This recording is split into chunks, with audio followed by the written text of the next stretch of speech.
Shalom, giving all praise to Yahawah SHAM Rawchaa Qadash. Double on to the men of great millstone, teach me the truth and sincerity, and shalom to the hopeful let that there. This is part 2 of the first lesson I was doing about the Lord is coming to take his kingdom back from the wicked heathen. And this is part 2 because I ran out of space, but I'm gonna finish it up with this right here. But without further ado, let's get into 2 Ezra 13:1, and it reads, "And it came to pass after 7 days, I dreamed a dream by night." This is Ezra having a vision. The Lord showing a vision, and lo, there was look, there arose a wind from the sea, that it moved all the waves thereof. And I beheld, and lo, that man white strong with thousands of heaven. And when he turned, his countenance took Slakia. Let me read that over again. And I beheld, and lo, that man white strong with the thousands of heaven. And when he turned his countenance to look, all things tremble that were unseen under him. Whosoever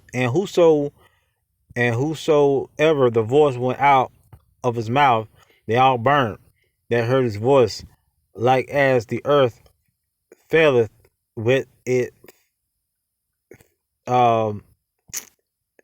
filleth the fire. Slakia. Faileth when it filleth the fire.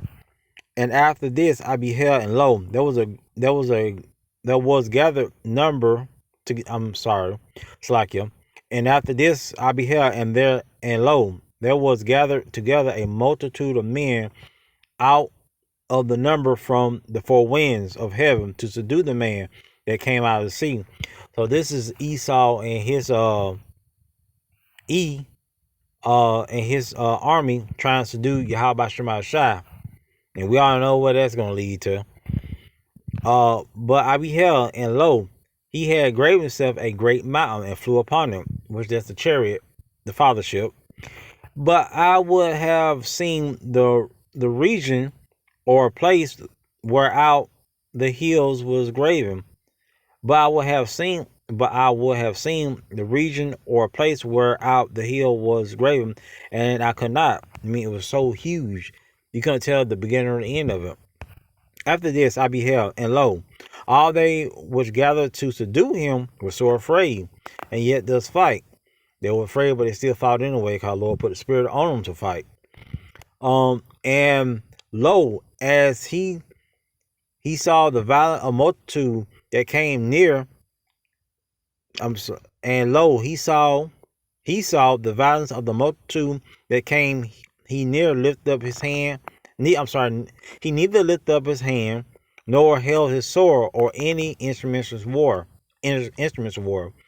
But he only saw that he sent out of his mouth as it had been a blast of fire, and out of his lips a flaming breath, and out of his tongue he cast out sparks and tempests. And they were all mixed together, the blast of fire, the flaming breath, and the great tempest, and fell with violence upon the multitude which was prepared to fight, and burnt them up every one, so that upon a sudden of an innumerable multitude nothing was to perceive, but only dust and the smell of smoke. When I saw this, I was so afraid. So the Lord, he didn't have to lift a finger or anything. The Lord shot a laser beam out. It was so intense, so powerful, it vaporized everything. No, that's some serious power. But only the dust and smell of smoke, when I saw, I was so afraid. So the Lord going to show his power when he returned. And afterwards saw I the same man come down from the mountain, and call unto him another peaceable multitude. The first one was Esau. The second one, the peaceable multitude, is the Israelites. And a peaceable multitude. And there came much people unto him, wherefore some was glad, some was sorry, and some of them were bound, and some bought them that were offered, then was I sick through great fear. And I awake and said, Thou hast showed thy servants these wonders from the beginning, and hast counted me worthy that thou should receive my prayer. And I'm going to go to another one. Revelation 12:7. So, yeah, Lord YAHAWASHI, he didn't have to do anything. It said a breath of fire, tempest, and all was mixed together. That was a laser beam that come out of that chariot. If you've seen like Independence Day, you'll know what I'm talking about. But hey, the Lord, man, he's awesome. Revelation, Lord willing, Revelation 12:7.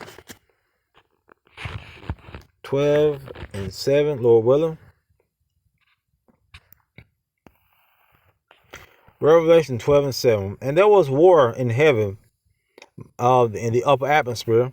Now, this ain't talking about the spiritual demon Satan now. Spiritual demon Satan ain't going nowhere. He's the son of the Most High on the left-hand side. That's his son.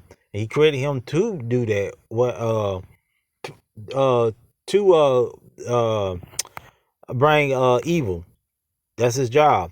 This is not talking about the spiritual demon Satan. This is talking about his rulership over the earth. And there was a war in heaven, and Michael and his angels fought against the dragon, and the dragon fought. I'm sorry, let me start back over. And there was war in heaven. Michael and his angels fought against the dragon, and the dragon fought and his angels, and prevailed not. Neither was there any place found more in heaven. That's the rulership. And the great dragon was cast out, that serpent of old, called the devil and Satan, which deceived the whole world. He was cast out into the earth, and his angels were cast out with him. So the Lord is going to cast E out of the rulership, and the Lord is going to take over. But the Lord going to show his power, just like he showed his power in Egypt. When Pharaoh them thought they was hardcore and they was this and they was that. The Most High had to go in there and regulate one good time, and he stopped that. Let's go to Sirach 10:4, and this is my last scripture. Sirach 10:4. Sirach 10:4. Lord willing. 10:4.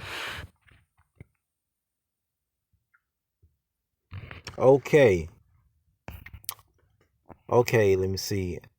I'm gonna go with this too. Ecclesiastes 10:3. An unwise king destroys his people, but through prudence of them which are in authority, the city shall be inhabited. But right now, the earth is under an unwise king and destroying his own people. He was never meant to be ruling. It was just given to him for temporary rulership, but the everlasting rulership is going to be underneath YAHAWASHI and the Israelites, the King David and the 12 and the 144. Ecclesiastes 10:4. The power of the earth is in the Lord's hands, and in due time he will set one over it that is profitable. Okay, and with that, I'm going to say shalom. I'm going to wrap it on up. I hope this will edify. This is part 2. But the Lord's coming back to show that great power that he got, and that when he returned, there ain't going to be no mistake about it. The Lord going to show his power, and he going to take out of rulership, and all the other nations are going underneath Yahawah and the Israelites. Thus says the Bible. And the Lord's word cannot be changed for nobody. His word is absolute. But with that being said, I hope this will edify through the spirit and power of YAHAWASHI. Until next time, shalom and babal babal.